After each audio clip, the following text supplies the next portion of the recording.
Hi, good morning, everybody.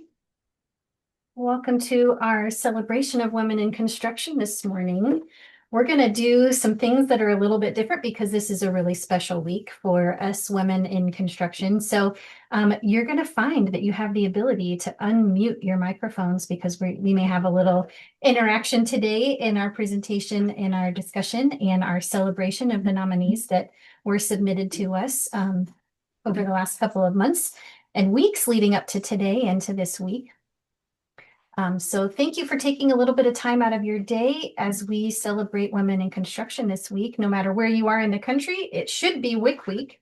I know here in Nashville, our Nashville chapter of New Women in Construction is doing some awesome things to get our community together and celebrate the importance of women being in our industry and playing some leadership roles and supporting roles in building our country. So as we get ready this morning, I want to do a little bit of introduction of myself. I am Traci VanDalsem. I'm the vice president of a lot of different things here, but my title is officially, I'm the vice president of RedTeam Go and client relations. So we're a construction management software company that was built by commercial contractors for commercial contractors. And what's so special about RedTeam is that it helps construction teams run better businesses, creates stronger communication between all participants of a project, and creates some smarter workflows and keeps visibility of projects moving and relationships intact. So if you're a general contractor or a subcontractor, you may have heard of RedTeam software and may have a role to play in those that manage their projects through our software. But whether you're a president or a project manager or a pre-construction leader or a tradesman or an emerging voice, just finding your foot in this session is for you. So today looks a little bit different than we had planned. But you know what? Sometimes the best conversations are unscripted ones. So I'm going to do something that we don't always do and share a little bit about my story with you. And then we want to hear from you. So construction employs over 7 million people in our country, and women make up less than 11% of that workforce. And women in executive and owner roles, the number is even smaller. I've been thinking about those numbers for a long time because in a lot of ways, my whole life has been lived inside of them. So I'm a fourth generation general contractor in my family. And let that just sink in for just a second. My great grandfathers on both sides of my family were in construction, my grandfather and my dad. I grew up in this industry before I even knew that I was falling in love with it.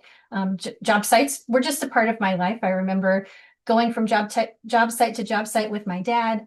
I would go pick up all the electrical copper wires and I would strip them. We'd take it to the recycling plant and I would get money to buy tickets to Disney World every year.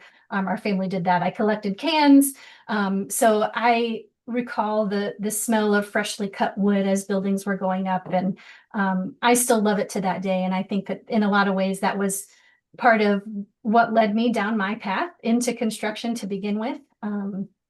It didn't really feel like it was a choice, but more like a calling of, I knew that this was something that I wanted to get into. And I was figuring out my path and how was I going to get there. And so what I ended up doing in my particular path was I pursued a bachelor's degree actually in interior design.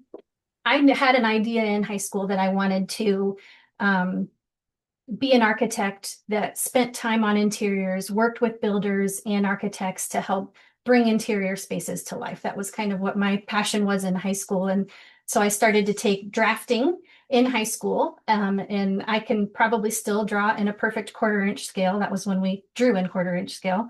I'm dating myself. But I knew from a pretty early age kind of what I wanted to do, and that set me a little bit on my path even when I was in high school. And so in college, I did that route of interior design and graduated with a bachelor's degree in housing and environmental design, and with the idea that I was going to go to architecture school.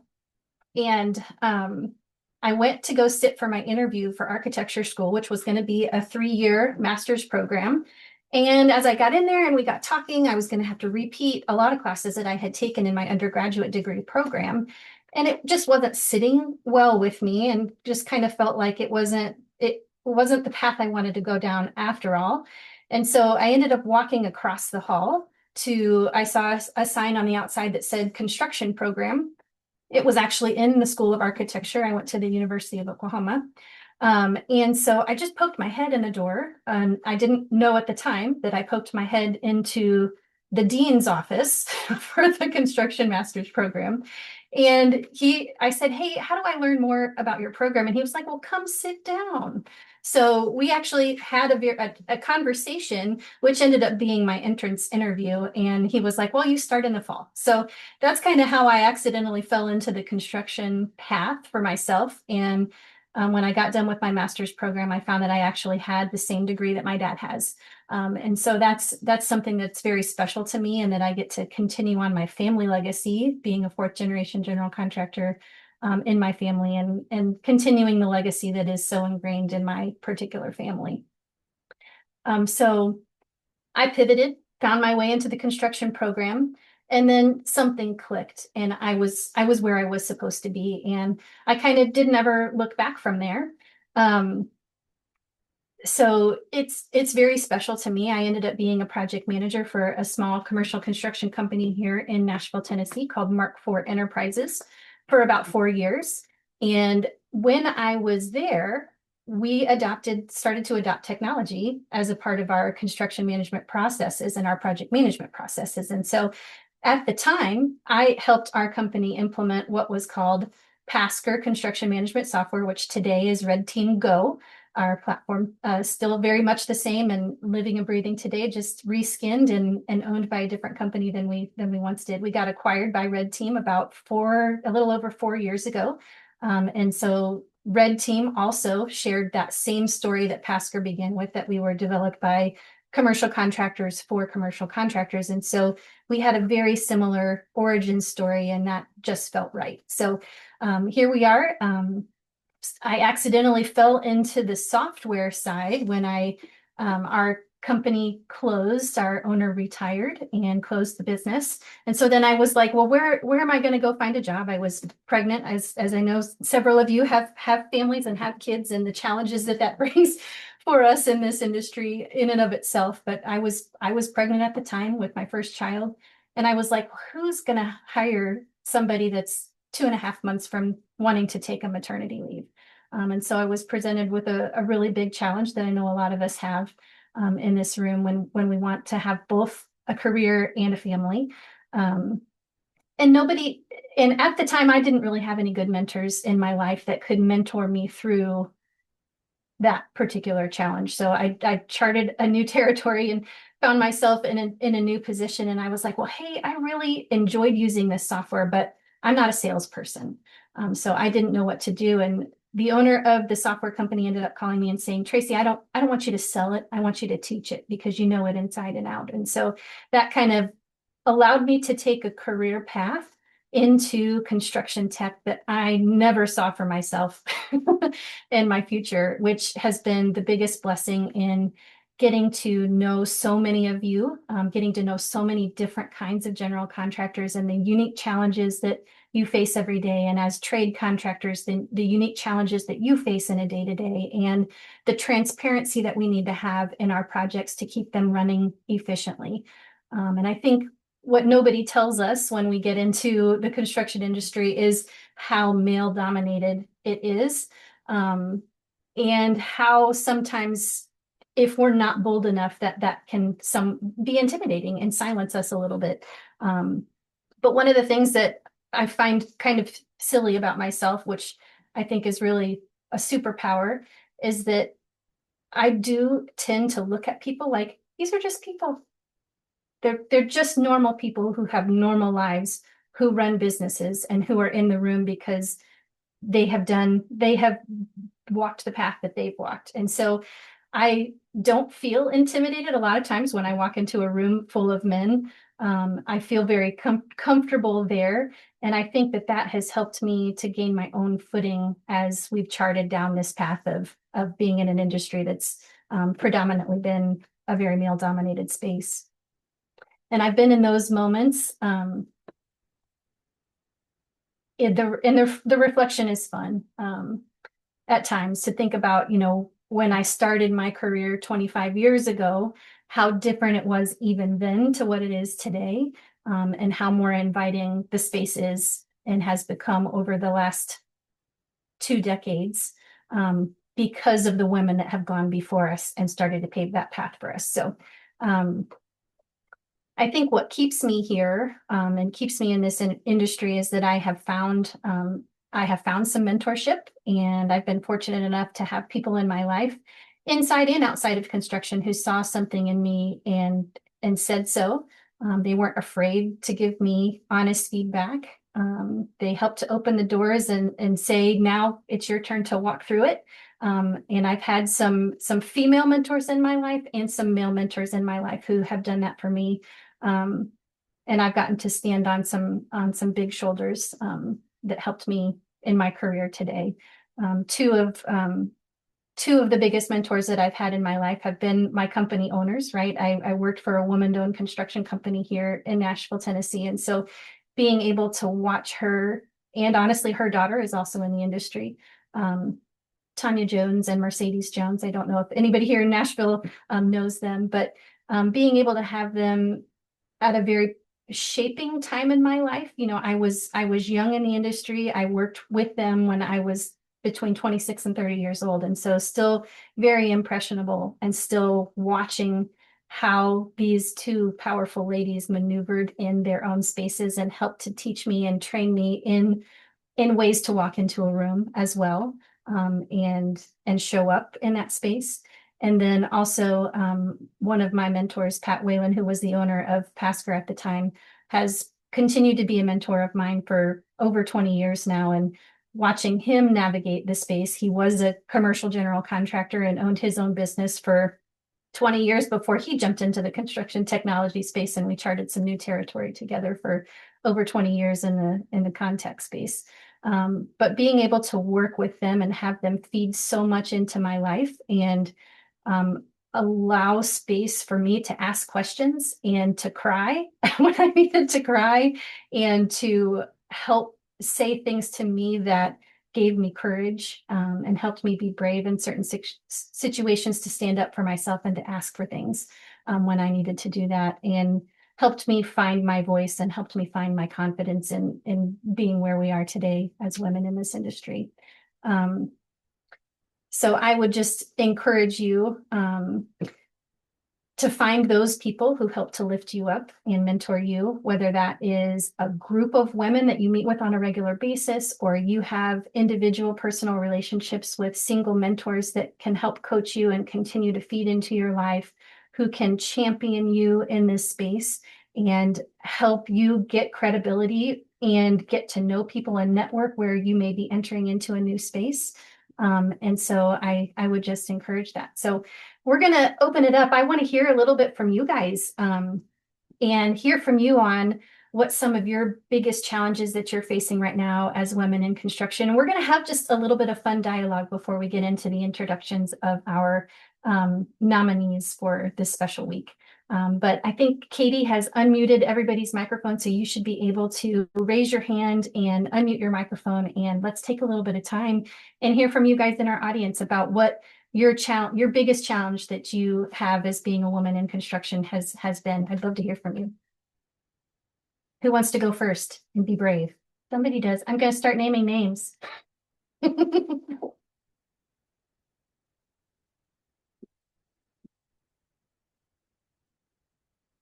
Yeah, if you unmute your microphones, just introduce yourself a little bit, say your name and the company that you work for and maybe what your role at that company is. And we'd love to hear from you. Randi was one of our guest speakers last year at this time together for introducing our women nominees. But Randi and her daughter own a woman-owned construction company in the Washington, D.C. area. I had an opportunity to get to meet with them last October and talk with them a little bit, but I know they've been working in the D.C. area, but I'm the VP. I don't know if Terry's on here or not. She might not be. It's kind of been a crazy day.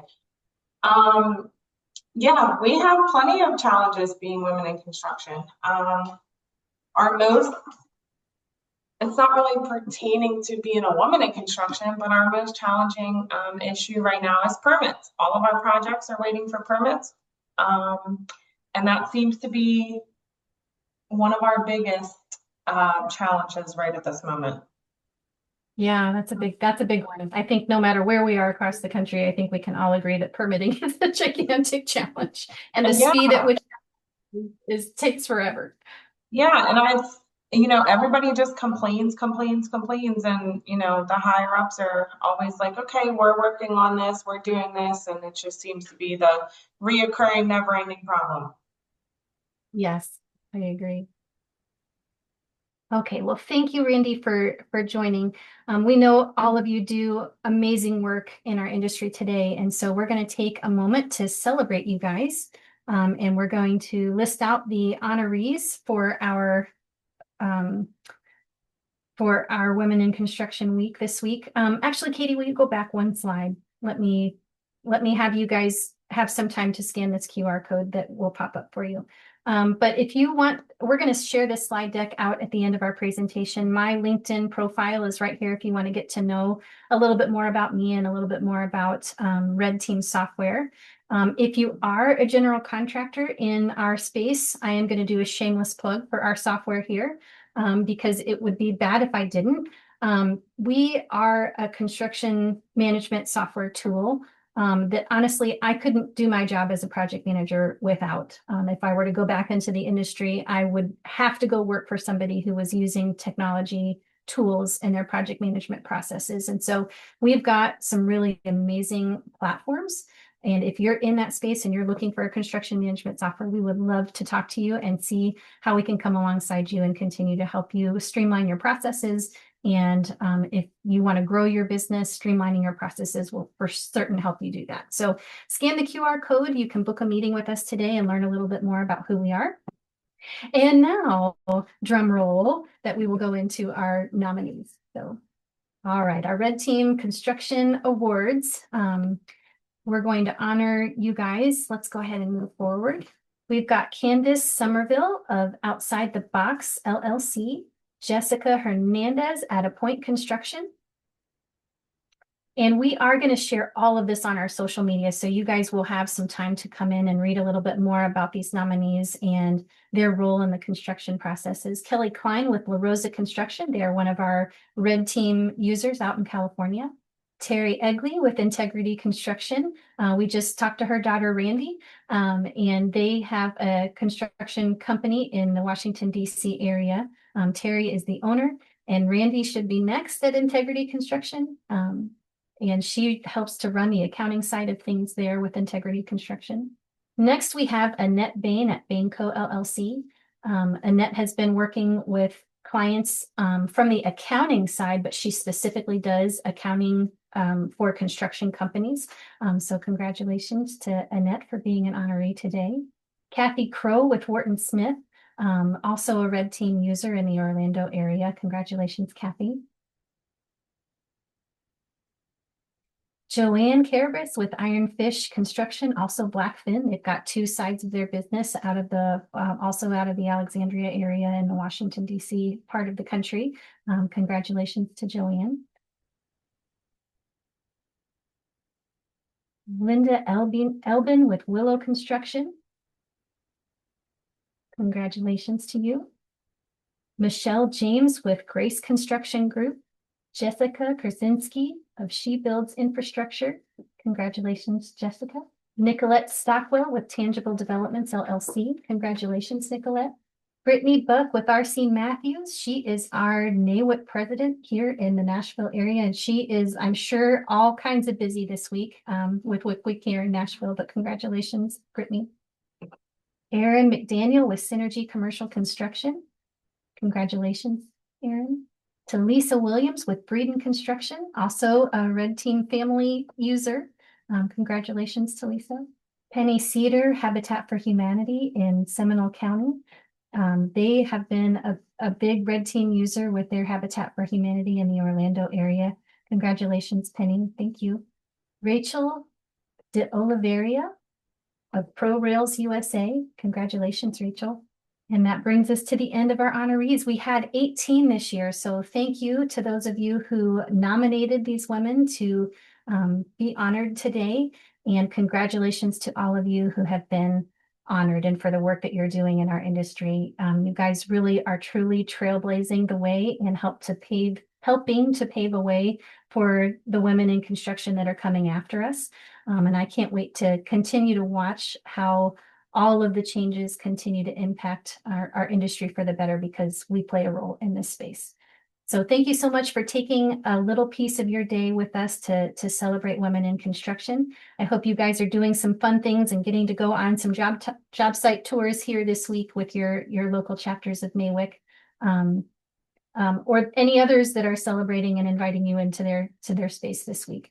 We hope you guys have a great rest of your week, and we'll see you on the next Red Team webinar. Have a great day.